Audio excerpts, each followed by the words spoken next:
Today's daf we're going to be learning is Sanhedrin daf Lamed Hey. Today's daf is sponsored by Susan Kashtan in loving memory of her father Yitzchak ben Moshe Chana. Today's daf is sponsored by Hannah Petrakowski. May our learning be a skula for the safe return of the five Tatzpitaniyot, the IDF observers, Liri, Karina, Agam, Daniela, and Naama. And today's daf is sponsored by Susan Kurtzman in honor of the yahrzeit of her mother, Rivka Bat Rav Simcha Bunim, Aleh Shalom. My mother showed my siblings and me through her example how wonderful and important it is to always keep learning. Okay, we're going to get started with our daf. I'll warn you that the second part of the daf is going to be a lot of confusing kavachomers. I'm going to try to organize it in a way that kind of will try to view things as a sort of hierarchy, and hopefully that will help you keep things organized, but that part of the daf will be a little bit complicated. The beginning part is a little simpler. We're going to start with the bottom of Lamed Dalet and Amud Bet. On my Gemara, it's 3 lines for the bottom. Dinei nefashot danim b'yom. But, right, we basically danim nefashot danim b'yom only during the day. We don't finish them at night. Like dinei mamrot, you can finish at night if you start during the day. We talked about that yesterday. Now we're up to dinei nefashot danim b'yom, only during the day. Where do we get this from? Minane mile, what is the source? Amar Shimi bar Chia Amar Ka vehoka otam laHashem neged hashemesh. Okay, we're in the psukim in Bamidbar where the Jews started worshiping Baal Peor and basically worshiping idols. And then it says that, okay, we'll read the whole pasuk because we're going to get back to the beginning. It says, Vayomer Hashem Moshe. God says to Moshe, Kach et kol rashei am, take the leaders of the nation. We're going to talk about this later. Why the leaders? What about the people? Vehoka otam laHashem neged hashemesh, and impale them in front of God, or impale them for the sake of God. Neged hashemesh. Now this is the key word. When is he supposed to kill them? In broad daylight. Okay, that's the key, and that teaches us it has to be during the day. And Vayoshav Charon af Hashem Yisrael, and then God will stop being angry at the Jewish people. So we're going to get back to the end of that pasuk, but right now we want to focus on the words Neged Hashemesh, in broad daylight. So from there you learn that Dinei Nefashot is during the day. And now they're going to assume that the word Hokah, even though it's kind of translated as impaled, is going to mean that they were hung. And now the Gemara wants to know, Amar Rav Chisda, the Rav Chisda is going to say, Minayin lahoka'ah shehi tliyah. How do we know that this means to hang? And now we're going to find that word somewhere else, and then we're going to prove that there it meant to hang, and therefore here it must mean that they hung them as well. Dichtiv. V'hoka'anum ala Hashem b'giv'at Shaul b'chir Hashem. Without getting into the whole story, when David is king, one of the things that happens is the Gibeonites say, we want to take revenge on King Shaul's sons because Shaul wanted to kill us all. And they basically, David gives them permission to kill some of Shaul's sons, and it says, V'hokanum la'Hashem, and they, again, impaled them, which we're going to see means they hung them. How do we know they hung them? Well, 2 of them were the sons of Ritzpah bat Ayah, and what does she do? Uchtiv, Vatikach Ritzpah bat Ayah, he did this, by the way, on a mountain. They killed them on the mountain, the Givonim. ותיקח רצפה בתיה את השק ותתהו לה אל הצור בתחילת קציר. She takes a sack, like a sackcloth, kind of like a covering. She puts it on the ground over the stones there so she can sit there. And she basically camps out there in the beginning of the katsir, that season. And then it says basically, ad nitach mayim alehem, until the rain starts coming, min hashamayim. And what was her point there? She was basically preventing it from the birds eating the corpses during the day and from wild animals getting to the corpses at night, which means that these corpses were left out. They weren't buried. If they were left out, they must have been hung. And that's how we understand the hoka'anu means to hang. Okay, moving on. Uchtiv, now we have to just go back. Okay, again, how did we get to this? Because we were talking about Danim Dinei Nefashot B'Yom and not B'Layla, and we learned that from the case of Baal Peor, when Moshe was told basically to kill in broad daylight. Well, we think it means the heads of the nation. So now the Gemara wants to understand why kill the heads of the nation, something that doesn't make sense. So now they say uchtiv, or some people take out the vav because it doesn't make sense. It's not connected to the previous. It's just saying ktiv. It says there, Vayomer Hashem Moshe kach et kol rashei ha'am. Im ha'am chat'u, if the nation sinned, rashei ha'am mechat'u. The leaders of the nation didn't sin, so why would they be punished? Amar Rav Yehuda, Amar Rav, Amar lo Kadosh Baruch Hu Moshe, Chalek lahem batei dinim. So Rabbi Yehuda says in the name of Rav that God told Moshe, take the Rasha Am, have them each open a court and rule the people. Okay, we're in Sanhedrin, right? What are the Rasha Am doing if not ruling the people? And basically have them implement the death penalty to all the people that are deserving of death. So it's not like we thought that they're killing the Rasha Am on behalf of the sins of the people. It's that the Rasha Am were called in to basically set up courts. Definitely not the simple reading of that pasuk. Okay, but this is what they say. Actually, we're going to get back to this idea in a few dapim about, we get some Agadah about, like this concept, which is a bit of a Christian concept, that one person dies for the sins of the others, right? And there's perhaps this is kind of an anti, like don't translate that the Torah says that. Anyway, it's just a thought. So now the Gemara wants to know my time. Why did they have to open a lot of courts? Now you might say it's pretty obvious. There were just a lot of people that needed to be judged.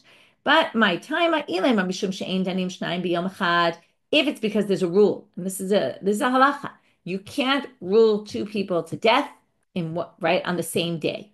Seems to be the court, right? One court can't rule two people to death on the same day.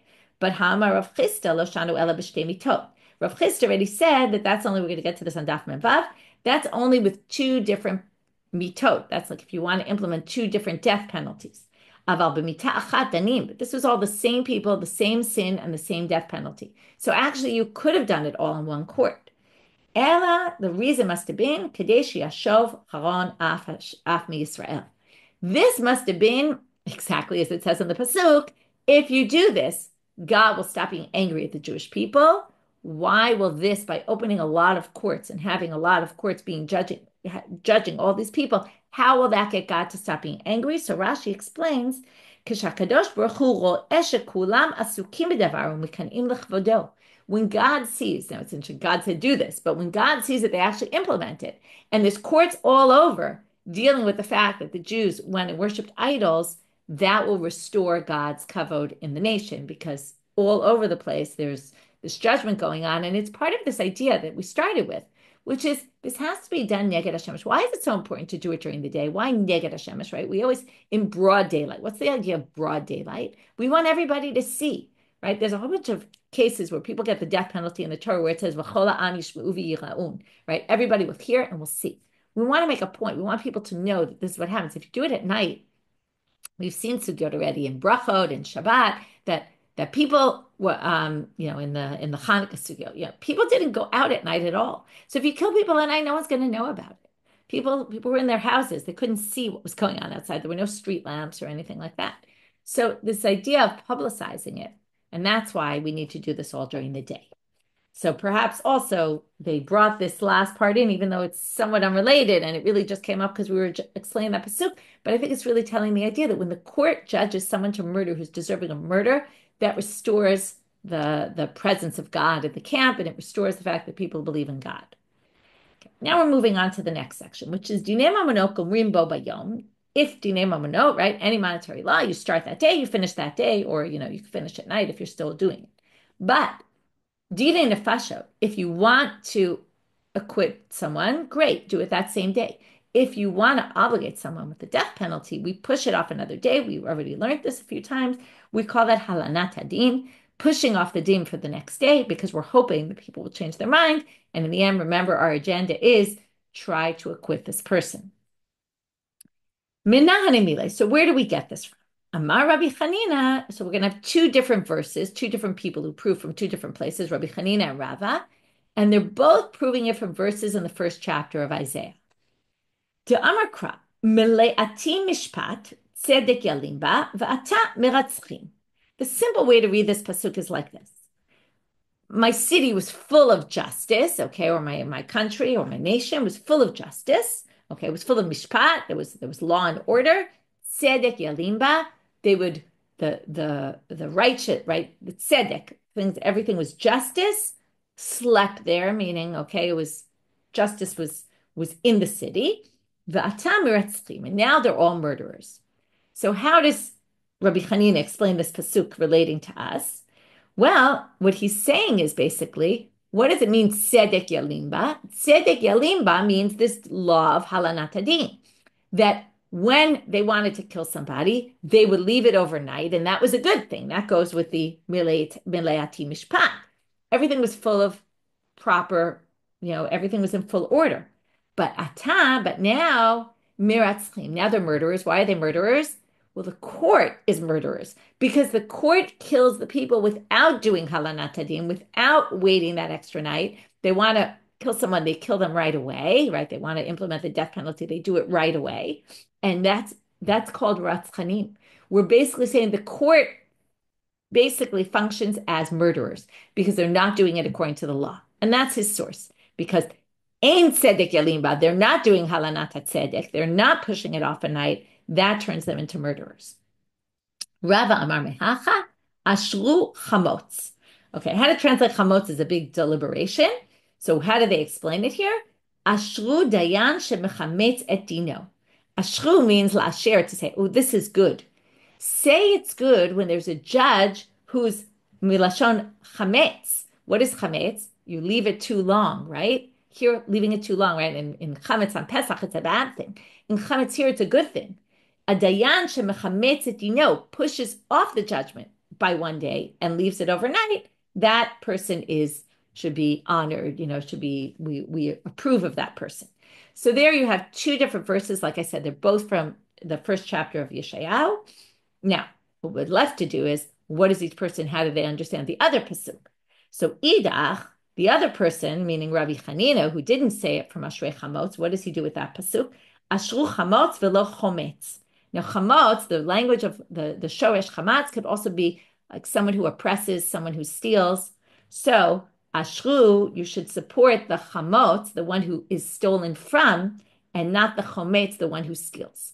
Okay, and that's right. The whole chapter is all about, the bad behaviors of the people of the nation, and it's basically saying, don't support the robbers, support the ones who were robbed.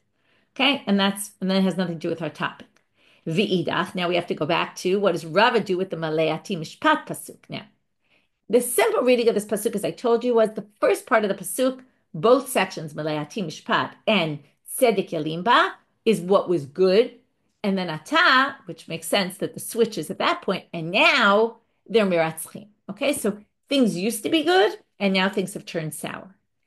But the second interpretation, Rava is going to explain this pasuk because he doesn't think this has to do with halanat hadin, and that's not where we learn it from. He understands this pasuk differently, and he thinks the turn in the pasuk is after Maleati Mishpat.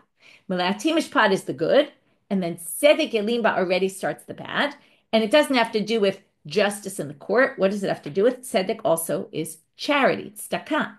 So he explains like this.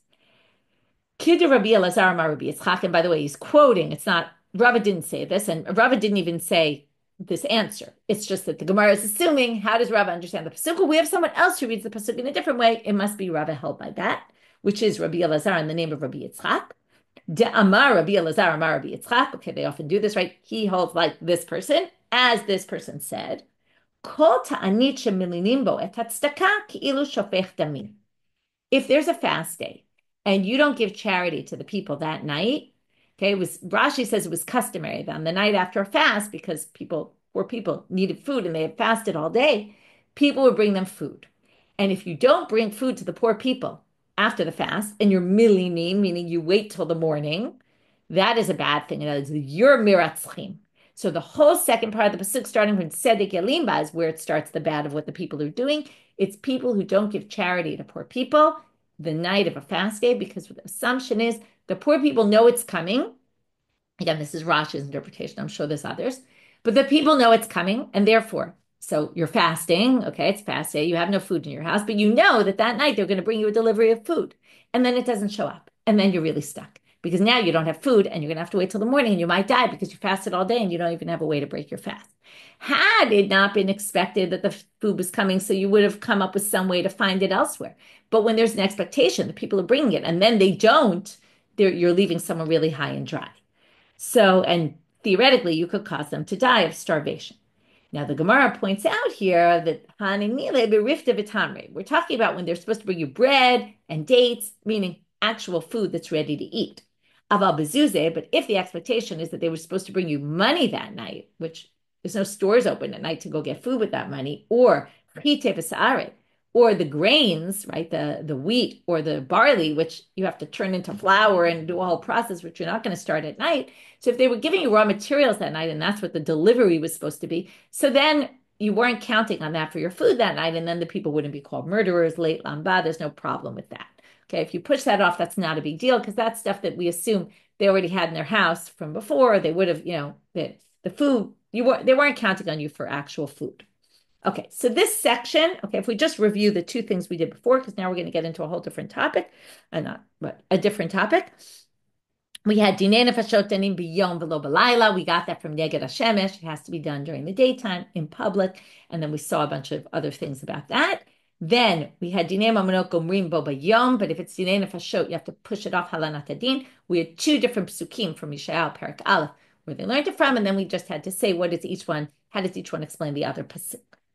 Now we're getting to the next section. Lefichach ein danin. Now, once we explain that dinei nefashot can't happen that day, you have to push it off one more day if you want to say the person's guilty and kill them. You have to wait one more day. Therefore, the Mishnah had stated, Lefichach ein danim, we don't have a dinei nefashot case opening on a Friday. Okay, and now we're going to go into all the possibilities why Friday is a problem. My time, mishum delo efshar. So first they just basically say because it's not possible. Okay, why is it not possible? Because what would you do? Lidaine b'malei shabta, v'ligmarei lidine b'malei shabta. Okay, if you want to say, well, just start on Friday and finish on Friday. But what's the problem? Obviously, because perhaps you won't decide to acquit. You'll decide they're guilty. In which case, you'll have to do halanat hadin, and that will bring us to Shabbos. Now we're going to have four possibilities, assuming that would happen, and as you have to assume, maybe they'll want to obligate the person and have the death penalty. Well, if we start on Friday, here are four possibilities, and each of them is a problem. Lidaine b'malei shabta, v'ligmarei b'shabta, v'liktale b'shabta. Why don't we just judge them on Friday, then finish the judgment on Shabbos, and kill them on Shabbos? Well, ein ritzicha dochat Shabbat. This is going to lead us to all our kal v'chomer soon. But ritzicha, meaning, right, murder. It's interesting they call it murder. What it really means is, okay, don't get confused. This means, it doesn't mean you can't murder on Shabbat. You can't murder any day of the week. But this means that when the court implements the death penalty, they can't do that on Shabbat. That's what it means. So now, if you can't do the death penalty on Shabbat, now, Tosafot raises, what do you mean? You can't even open, like, there's two processes here we're suggesting to do on Shabbat. One is deal with day number 2 in the court, deliberations. That sounds like maybe that's not such a problem. Okay, so commentaries deal with that. It seems to be a problem, but let's just put that issue aside. Let's assume somehow there's a way to do that. And you could do that on Shabbat, but you can't implement the death penalty on Shabbat. And that is a given. Even though I say it's a given, we're going to suggest later in the daf, maybe it's not a given. Okay, so that's going to be our topic later. But right now we're assuming, and that's where we're going to get off on this whole tangent because of this line. That's why I'm stressing it right now. I remember there's 4 possibilities here we're going to talk about of what would happen if we started on Friday and had to finish later. Okay, so either we start on Friday, we reopen it on Shabbos, and then we would implement the death penalty on Shabbat. That for sure we can't do because we don't implement the death penalty on Shabbat. Option number 2, orta. Fine, why don't you open the case on Friday, reopen the deliberations on Shabbos, assuming we could get away with, get around the issues there, which are more Rabbanit issues. Okay, let's say we could do that, and then kill the person at night. But we know you can't do that. That's how we started our daf. Neged Hashemesh b'inan. They specifically quote the words from the pasuk in Baal Peor, where it said, Hoka otam laHashem neged Hashemesh. You need daytime to implement the death penalty. So you can't say kill them on Motzei Shabbat. Right on Shabbat night after Shabbat's over. Option number 3, why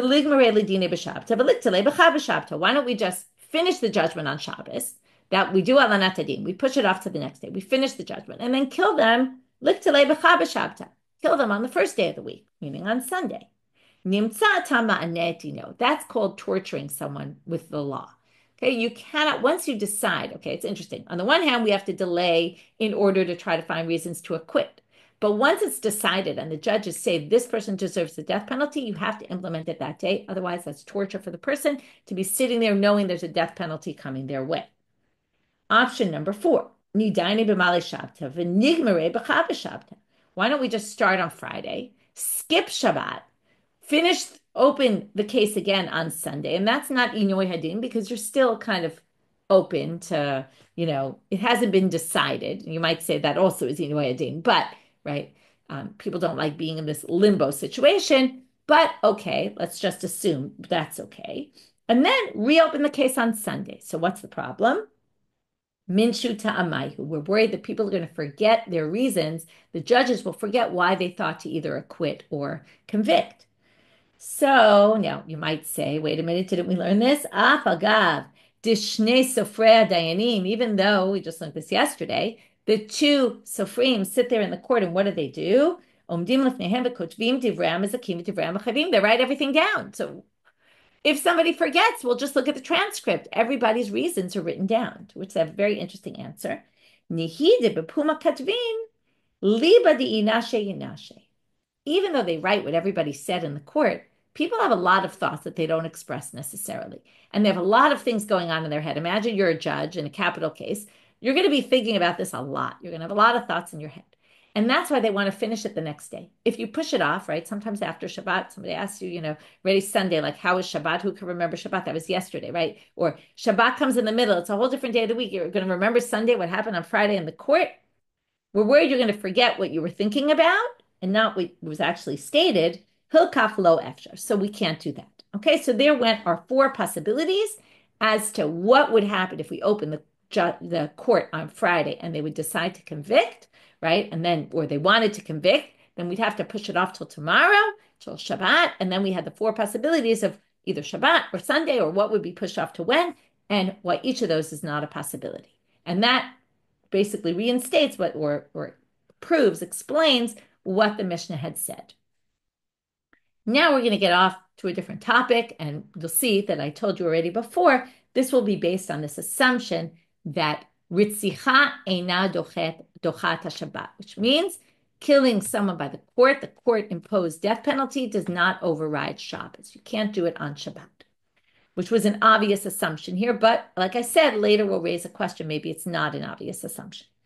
But first, we're going to talk about something else. Amar le Rish Lakish le Rabbi Yochanan. Rish Lakish comes to Rabbi Yochanan and says, and it wasn't clear to me if this suggestion is he really thinks this is true, or he's just kind of asking, logically from Kal V'chomer world, this would be true. What do you have to say about this? It sounds more to me like that's what he's saying, because I don't think he really believes that this could work.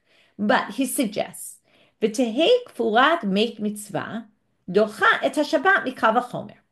He suggests that burying a person, a mate mitzvah. What's a mate mitzvah? It's somebody who needs to be buried and doesn't have relatives or anybody to deal with the burial. So this is a very high mitzvah if we talk about hierarchy. Okay, Gefet came out yesterday in Hebrew. It should hopefully come out, I don't know, today or tomorrow in English. Dafka on this topic of mate mitzvah. Very interesting idea. And it comes up in a lot of sugyot in these hierarchy, like what's more important than what. And it's one of these very, very important mitzvot. And because of that, it overrides a whole bunch of things. So now he's suggesting, well, if it overrides a whole bunch of things, then perhaps mate mitzvah should override Shabbat. Okay? And that means that if a mate mitzvah needs to be buried, because it's such an important mitzvah, maybe we're allowed to do it on Shabbat. Now, again, I don't think he really thinks you could bury someone on Shabbat, even a mate mitzvah, but he's saying if you use Kal V'chomer logic, you would get to the fact that, yes, you could do it. How so?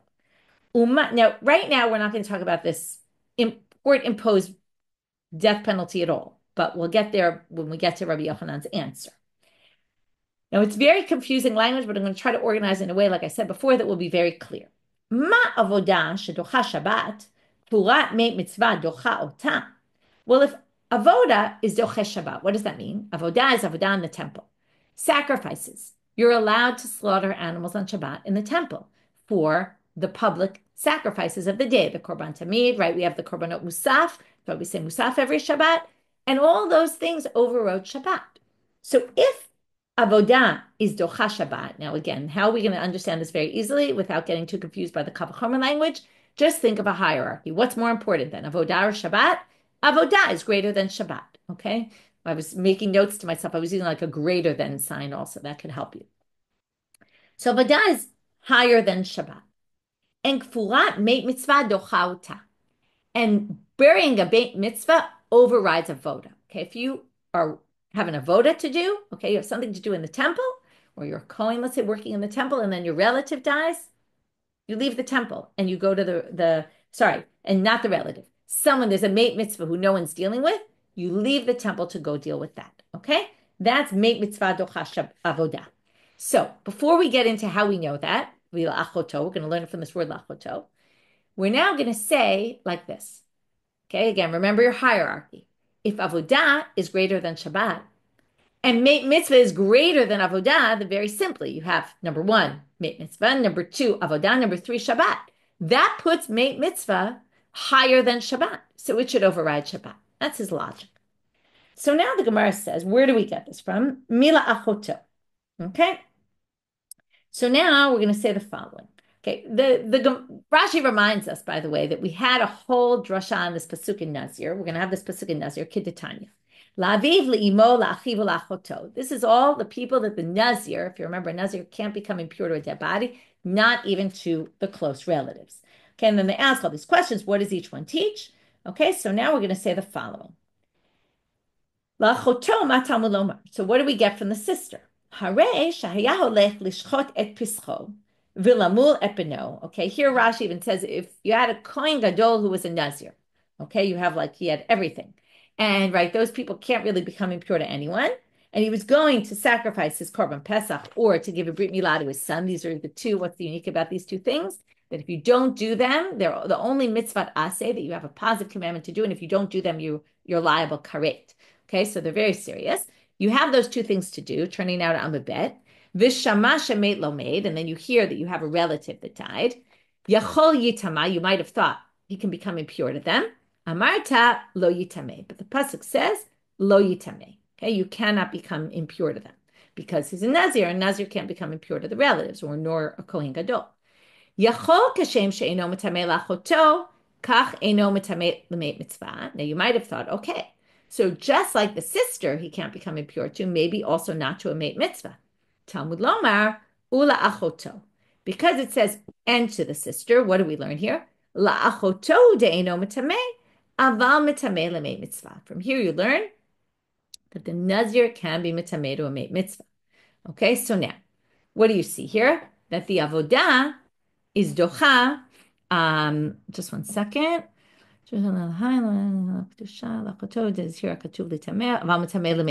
Okay, so this shows that meit mitzvah is doche avodah, because we also had, he was lishchot et pischo.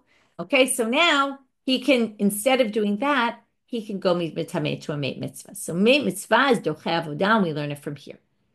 So now they say, so now, again, going back, here comes Rish Lakish, and he's going to review what he said.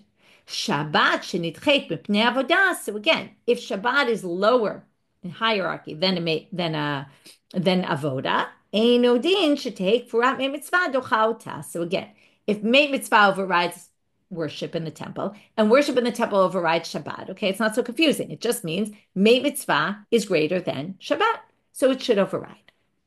So now, again, meit mitzvah, just to clarify, because I see the questions, it has to be a case where there really was no one else to deal with. That's exactly the definition of a meit mitzvah. For whatever reason, there's no one who's dealing with it. So now, Amarle, Rabbi Yochanan says this is a bad kal v'chomer. How can I prove it's a bad kal v'chomer? Because ritzicha does not doche Shabbat, okay? Which was our assumption that we made earlier, that the court-imposed death penalty cannot be done on Shabbat. How are we going to prove from here? Because it is going to override avodah. It's going to be higher than worship in the temple. And worship in the temple is higher than Shabbat. But we're going to say that ritzicha, it doesn't override Shabbat. So that's going to knock out the kal v'chomer. Okay, if you didn't follow, we're going to see it inside now. Amar le, Rabbi Yochanan answers him, ritzicha tochiach. Again, this isn't murder. This means killing of the court of someone who's liable. The death penalty will prove that there's no room for a kal v'chomer like this. Kal v'chomer like this just doesn't work.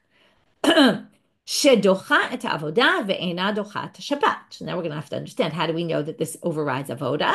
Okay, Meaning, if someone's deserving of the death penalty and they're in the middle of doing a sacrifice, we're going to take them out of the temple and kill them. So that means it's more important than worship. And again, worship is more important than Shabbat because worship overrides Shabbat. And therefore, you would have the same list. Just like Meit Mitzvah is on top of Avoda, which is on top of Shabbat. And you would say Meit Mitzvah should then override Shabbat. We have the same thing here. Killing someone from the court, by the court, is more important than worship. And worship is more important than Shabbat, and killing someone should override Shabbat. And we know it doesn't. And that's Rabbi Yochanan's answer. Okay? So again, Ritzicha, I'm just going to read it again from the beginning of his words. Amarle Ritzicha Tochia. This should prove it. Shedochat avodah ve'ina dochet Shabbat. Okay? Now, the Gemara is going to question his assumption, the assumption of the sugya before, which is, how do you know that Ritzicha does not override Shabbat? Maybe the court should implement the death penalty on Shabbat from exactly this kal v'chomer that we just said. If we used it, Rish Lakish used it to say one should think that Meit Mitzvah should override Shabbat. Well, maybe the kal v'chomer does work. And maybe you would say the same thing by killing of the court. If the killing of the court overrides the avoda and the avoda overrides Shabbat, then theoretically the court should kill also on Shabbat. So let's read that inside. Ritzicha gufa titchet Shabbat mikal v'chomer. So this is questioning the assumption of Rabbi Yochanan's answer, and the assumption of what we saw earlier in the sugya. Ma avoda shedochat Shabbat. If avoda overrides Shabbat, and Ritzicha docha ota, they always start with the avodah and Shabbat. But again, if you think about it in a line, it's always easier to start from our case, which is right, killing someone by the court is more important than avodah, which is more important than Shabbat. Okay, so ma avodah shedocha Shabbat Ritzicha docha ota. So right, if avodah overrides Shabbat and Ritzicha overrides that, shnei amar. Now, how do we know this? We didn't yet get to this. How do we know that killing overrides the temple worship? Because Shene'emar me'im mizbechi tikachenu lamut. And you should really read the whole pasuk in Bamidbar, chapter. Sorry, 1 second. No, it's Shmot, chapter 21, verse 14.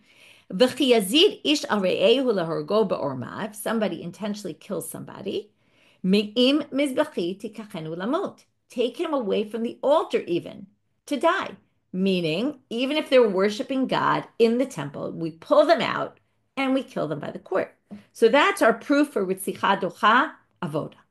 So Shabbat shenitchet, this is just a repeat of what we said before. So if Shabbat is nitchet mipnei avodah, that the worship overrides Shabbat, again, hierarchy, the court-imposed death penalty is more important than worship, and worship is more important than Shabbat. So theoretically, you should come to the opposite conclusion of what we got to, which is Eino din shetei Ritzicha docha ota. Shouldn't the court-imposed death penalty then override Shabbat? So, what's the answer? Amarava kfar paskatana debe Rabbi Yishmael. Okay, before we get into this long now explanation of how Rabbi Yishmael learns this, but let's just say it very simply, which is what have we done so far? So Rava says basically, we already know from a Tana from the house of Rabbi Yishmael that that's not true. Okay, so you can bring me any kal v'chomer you want. It doesn't really matter, because Rabbi Yishmael already derived from a verse in the Torah, which we're going to get to and explain it. It's going to take a little while to explain it, so that's why I want to go back and summarize that the court-imposed death penalties does not override Shabbat. So let's just go back and see what we did so far, because it's a very confusing sugya. Rish Lakish suggested perhaps Meit Mitzvah should override Shabbat. Rabbi Yochanan from a kal v'chomer. Again, 1, 2, 3, right? Hierarchy without going back, but clearly Meit Mitzvah is more, right? Hierarchy comes higher in the hierarchy than Shabbat, so it should override Shabbat, right? It's greater than Avoda. Avoda is greater than Shabbat. Very simple. Rabbi Yochanan says, no, that's not a good kal v'chomer, because we know that, Rabbi Yochanan says to Rish Lakish, no, this doesn't work, because take the same thing with killing of the court. Killing of the court is more important than avoda, which is more important than Shabbat, and yet it doesn't override Shabbat. To which the Gemara says, maybe it does. To which Rava says, no, it doesn't. And how do I know that? Tana debei Rabbi Yishmael. Okay, that's the very bare bones of the sugya to make it clear what we're up to. Now we're going to have to understand Tana debei Rabbi Yishmael, and how does he learn this? And it's going to take a little time. The Tana debei Rabbi Yishmael, the house of Rabbi Yishmael taught the following: Lo tiva'aru esh. Okay, we're going to learn it from the pasuk. Okay, it's a pasuk in Shmot Lamed Hey, pasuk Gimel. Lo tivaru esh b'chomosh v'techem b'yom Shabbat. Don't light a fire, don't kindle a fire in all your dwelling places, which usually means in Israel. So we're going to have like a bit of a question about that on Shabbat. So now this is a very weird pasuk, and we've actually learned this a bunch of times. It's very famous because the question is the 39 melachot of Shabbat are not mentioned in the Torah specifically. This is the only one. And well, there's also Hotza'ah. We're going to put that aside. But the question is, why was this one specified? What makes this unique? So there's a big machloket about it. So first, the Gemara is going to say, okay, right now, the Tanit Bei Rabbi Ishmael, we said, Lo tivaru esh. Mata mulamar. What do we learn from this? And we think right now that what's he going to get to, right? Lo tivaru esh is going to teach us that you can't do the court-imposed death penalty on Shabbat. But the Gemara stops immediately and says, what are you talking about, Mata mulamar? How could the Braita even ask this question? We know what this is coming for. Ila Rabbi Yossi lelav yatzat, ila Rabbi Natan lechalek yatzat. This is a super famous machloket, and it has nothing to do with our topic. Why does it say lo tivaru esh? According to Rabbi Yossi, it's to tell you that there's a lo taseh here of kindling a fire. Well, we'll see right now. Kedetanya. Okay, let's just read it in the Braita. Okay, it's a very famous machloket, as we see from the following Braita. Havara lelav yatzat divrei Rabbi Yossi. Rabbi Yossi says the reason why this is specified and none of the other lamed tet melachot, all the forbidden actions to do on Shabbat were specified, is because this one is different. This one is only a negative prohibition. It doesn't have the death penalty. You don't get killed by the court. You don't get karet if the court can't kill you. You don't bring a korban chatat if you did it unwittingly. It's got its own unique halacha. It's just a lo taseh. So what would that mean? It mean you could get lashes if you did it. Okay? That's what he says. It's different than all the others. It's lower level. Why is that? Think about it.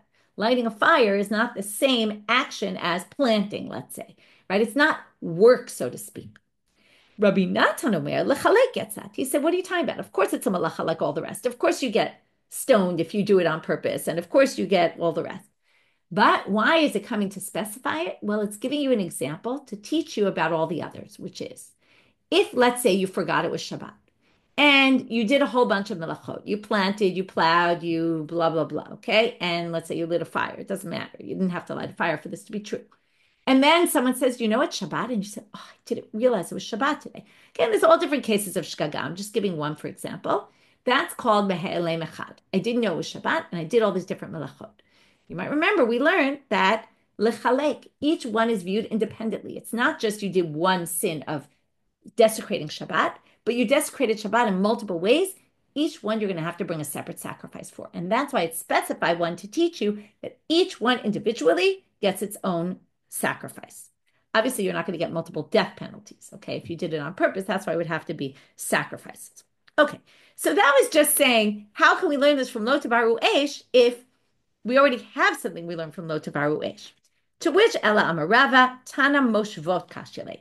It wasn't the words Lo Tivaru Esh, it was the next words in the pasuk. In all your dwelling places. Moshavot matamud lamal. Now, moshavot again generally means where you're dwelling in right. They say, one second, right. Rashi says actually, anywhere it says moshvotechem balalamei b'chol makom she'atem yoshvim ulavi chutz laaretz. Okay, so they're saying, actually they say not what I said, which is Israel, but Tana Moshavot would be everywhere. But now they want to know, Moshavot matamud lamar. Why would you need to tell me that?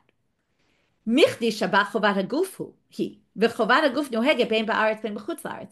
There would be no reason to think the Shabbat is an obligation on the person.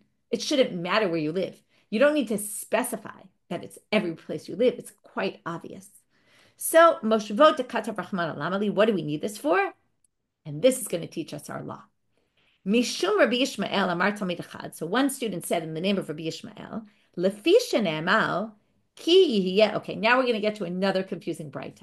Okay?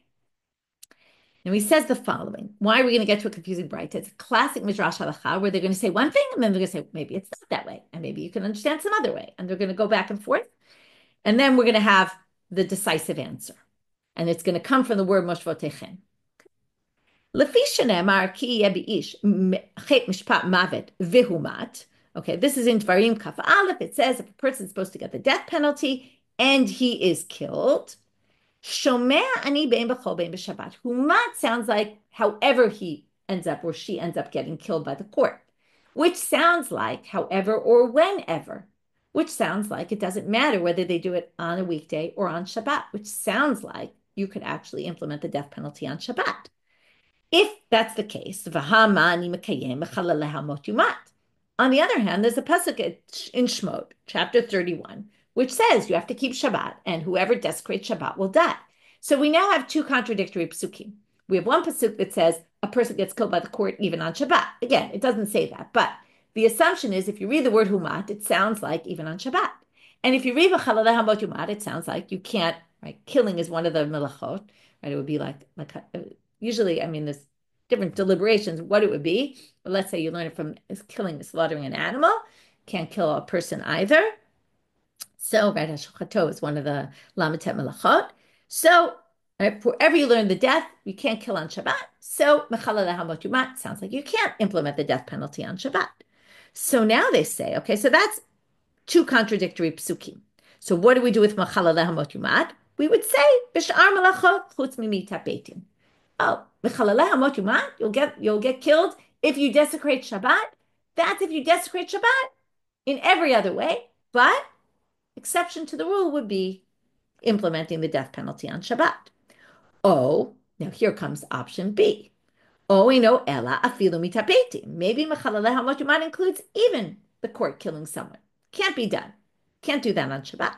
Then mani makayem v'humat. Obviously, what are you going to say about the word v'humat then, which sounds like bein b'chol bein b'Shabbat? We'll just simply say b'chol avalo b'Shabbat. Okay, so we have two opposite options. Either we take v'humat all the way, and mechalaleh hamot yumat is limited, or we take mechalaleh hamot yumat all the way, and v'humat is limited just to a weekday. So those are our two possibilities. Now, because we can't figure this out, right? Now they say, oh, eno ela afilu b'Shabbat. And now they go back to the original and they say, no, maybe even on Shabbat you can kill in the court. So we're stuck because it could go this way, it could go that way. We don't know.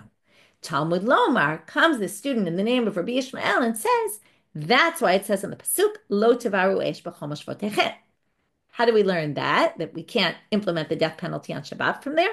Well, lahalan homer in a different pasuk it says, this is in Bamidbar Lamed Hey, which is at the end when it talks at the end of Bamidbar, they talk about someone who kills, and it's really about accidental murder, but it also talks about intentional murder, and it talks about going to the court, and the court clarifies everything, whether you're liable to the death penalty or not. And then it says, V'hayu a'ele lachem, and this all for you should be, lichukat mishpat ledorotechem, b'chol moshvotechem, wherever you live. Now, ma moshvot amor lahalan beitin. Now, obviously, the moshvot there means in the courts. Who else is implementing these laws if not the courts? So moshvotechem there means courts. Af moshavot, we're finally there. Ha'amor kan bebeitin. When it says lo tevaru esh b'chol moshvotechem, what does it mean? Don't kindle a fire in the court, which means don't kill people in the court on Shabbat. Lo tevaru esh b'chol moshvotechem. Right, V'amar Rahman, and the Torah said lo tevaru esh b'chol moshvotechem in the court. You can't desecrate Shabbat in the court. So where does this take us back? Even though theoretically you could have had a kavachomer that ritzicha is docha Shabbat because it's docha avodah, which is docha Shabbat, we can't do that because of this drasha. There's a special drasha that teaches us ritzicha is not docha Shabbat, and we got that from lo tevaru esh b'chol moshvotechem. Moshvotechem must be the court. That's a special pasuk teaching you that the court can't implement the death penalty on Shabbat, and that kind of ends the discussion. So it all started with this question of Rish Lakish of the meit mitzvah. Can the meit mitzvah override Shabbat? Which we would think is made mitzvah, avoda, Shabbat, in terms of hierarchy, came Rabbi Yochanan and said, well, since ritzicha is not tocha Shabbat, since the court can't do the death penalty on Shabbat, even though it overrides avoda, even though it does override the temple worship, and temple worship overrides Shabbat, proves that your kavachomer has no place. And then that was all based on the assumption ritzicha is docha Shabbat. The Gemara asked, how do we know ritzicha, maybe ritzicha is docha Shabbat from a kavachomer? And that we proved from Rabbi Ishmael, from the drasha. Because, yes, theoretically, you can make kavachomer, but the drasha overrides the kavachomer. Okay, now we just have one last thing to do today, and that's starting this next section, which is Abaye is going to make an assumption from here. And Abaye says, Amar Abaye, hashida amaret ein ritzicha dochat Shabbat. Since you just proved that, mikavachomer, okay, ein ritzicha dochat Shabbat, you should now make a chavachomer from there. That if Ritzicha is not Docha Shabbat and Avoda is Docha Shabbat, then Ein Ritzicha Dochat Avoda Mikavachomer. Well, now where did that put Ritzicha at the bottom of the list? Which means that it shouldn't override Avoda. Now we said it did because we'll get back to that in a minute. But he says the following. Now we're just going to read it out. Last Kavachomer for today. Uma Shabbat shenitchet mipnei avoda. Again, if avoda overrides Shabbat, and ein ritzicha docha ota, and ritzicha doesn't override avoda, doesn't override Shabbat, then that puts ritzicha at the bottom of the list. Avoda, Shabbat, ritzicha, right? Killing of the court. So avoda shehi docha Shabbat ein udin shalote ritzicha docha ota. So if that's more important than Shabbat, the worship in the temple, then for sure killing someone should not override avoda. You should leave them to do their thing in the temple and kill them after. So he's kind of raising a question with something we thought was obvious before. Now he's saying maybe not. And now you'll say, well, it's because the pasuk says take them out of them from the altar and kill them. But maybe that's limited to what? Now remember, what kind of avodah is Docha Shabbat? And with this we're going to end. What avodah is Docha Shabbat? Korbanot Tzibur, public offerings. So comes Abai and suggests, maybe that you can take someone away from the altar, maybe korban yachid, Shabbat. Maybe that's only for an individual sacrifice. It doesn't override Shabbat. And maybe it only means if you're working on your own individual sacrifice, you're working on someone else's individual sacrifice, that's not so important. That doesn't override Shabbat. For that, we're going to take you away from the court and kill you. But if it were really a korban tzibur, a public one, which would override Shabbat, maybe we wouldn't take you away from the temple. That we're going to be left with that question. We'll leave you in suspense till tomorrow to see what Rava has to say about it. So what we did today, again, quick review. Dinei nefashot anim bayom v'lo balayla. We saw the source for that and got off on a bit of a tangent. Dinei ramanot gomrim bo bayom dinei nefashot. You have to do halanat hadin. We saw the two possible sources for that. And then we got to this issue of, therefore, you can't start on Friday. And then we talked about all the possibilities. What would happen if you start on Friday? 4 possibilities if you did want to convict. What would happen and why it would be, you can't do any of those 4 possibilities. And then from there, we got into this whole thing that it said in one of those possibilities because you can't implement the death penalty on Shabbat. And then we got into the part which I already reviewed a bunch of times. So we're going to stop here and wishing everyone a good day.